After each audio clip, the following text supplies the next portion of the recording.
With the model primed, I'll drop my sponge into some water and squish the excess before moving to the palette and working some gray into it. With the sponge being wet, it will dilute the paint and help me achieve a smooth finish through multiple coats.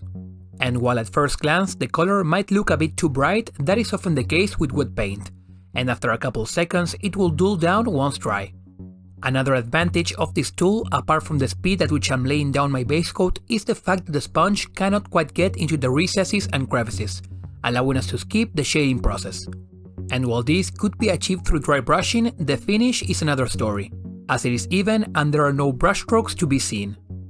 But let us have a closer look at what's happening.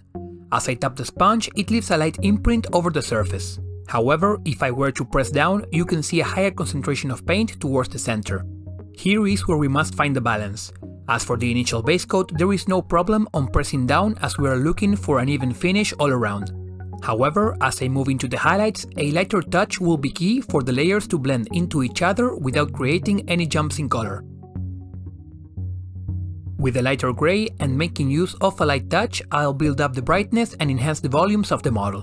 When it comes to highlights, the pointy side of the sponge provides me with enough control to get the paint where I want it to. However, I am unable to get into the hard to reach or shadow areas. While I could paint this model unassembled and have access to every nook and cranny, I thought it would be more useful to showcase how the overall look matters more than the small details, at least when it comes to gaming models. And that sometimes overcomplicating things for the sake of not missing unimportant details is not worth the time.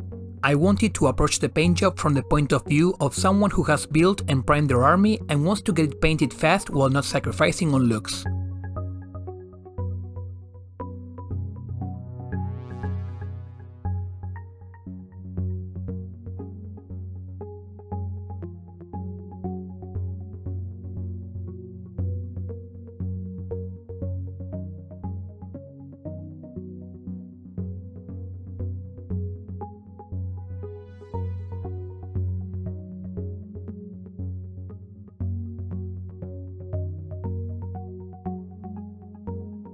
With the bulk of the armor ready, I base coated the black alongside a couple metallic details and the model was pretty much tabletop ready, in just a handful of minutes. It is then up to us to add more detail or not, but given the fact that the model has already reached a tabletop standard, anything else can be left for another day.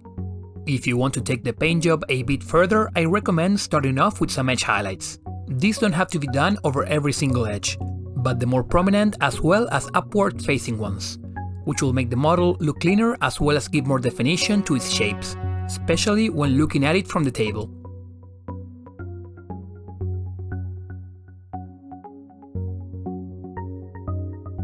Some freehand tribal tattoos can do a lot of work to sell the identity of this chapter, but I didn't do anything fancy, just some random patterns trying to follow some references as best as I could.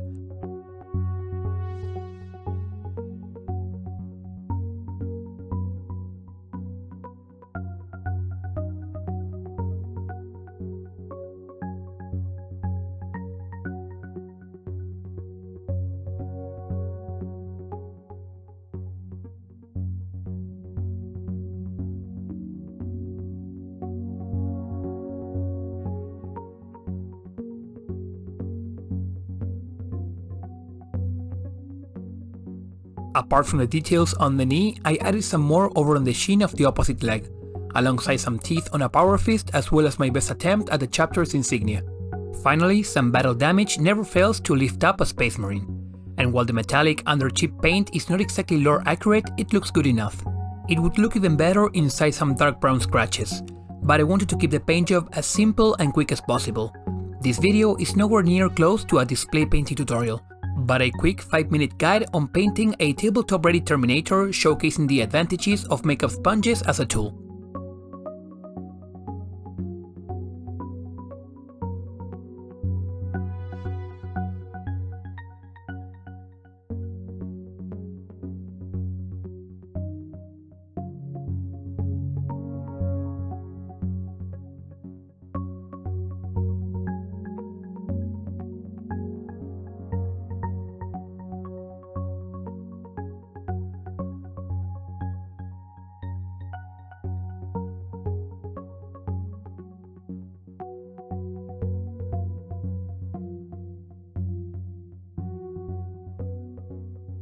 Thank you for watching.